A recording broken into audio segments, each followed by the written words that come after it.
Good morning বন্ধুরা, কেমন আছো সবাই? আশা করি সবাই খুব ভালো আছো। জামাই ষষ্ঠীর দিন মায়ের এখানে চলে এসেছি। বিকাল থেকে খুবই বৃষ্টি, দেখো আকাশের অবস্থাটা। সারাদিন তো প্রচণ্ডই গরম ছিল, বিকালের পর থেকে খুব বৃষ্টি হয়েছে।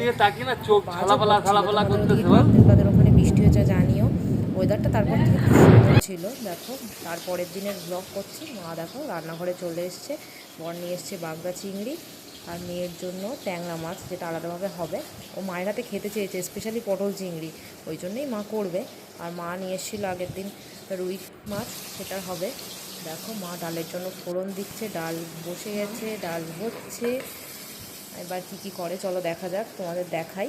তোমাদের বাড়িতে স্পেশালি কী কী রান্না হয়েছে আমাকে কিন্তু অবশ্যই জানিও কমেন্টে। দেখো বেগুন ভাজা হচ্ছে। মায়ের হাতে রান্নার কিন্তু একটা আলাদা টেস্ট থাকে।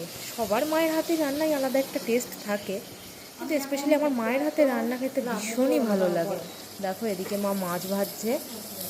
আর প্রচণ্ড গরম পড়েছিল বৃষ্টির পরের দিন, মানে জামাই ষষ্ঠীর পরের দিন কিন্তু অসম্ভব গরম ছিল, যার জন্য মার শরীরটা বিকালের থেকে একটু খারাপ হয়েছিল। দেখো এখানে পটল ভাজা হচ্ছে, পটল চিংড়ি করবে বলে। আর এদিকে হয়েছে ভাত বসানো হয়েছে। ভাত বসানোর পরে দেখো চলে আসলাম লাঞ্চের মেনুতে। বেগুন ভাজা কমপ্লিট মায়ের, বেগুন ভাজা। আর এদিকে হচ্ছে দেখো পটল চিংড়ি, যেটা স্পেশালি পটল চিংড়ি বরের জন্য। খুব সুন্দর হয়েছিল খেতে টেস্টটা। আর এটা হচ্ছে রুই মাছের কালিয়া। তা বলেছিলাম যে হালকা পাতলা করে করতে, কিন্তু মা হালকা পাতলা করেই করেছে। আর এদিকে উচ্ছে আলু ভাজা হয়েছে আর মসুর ডাল, যেহেতু আগের দিন খুব রিচ খাবার হয়ে গেছিলো, ওই জন্য হালকা পাতলা। তোমাদের বাড়িতে কী হয়েছে জানিও কিন্তু।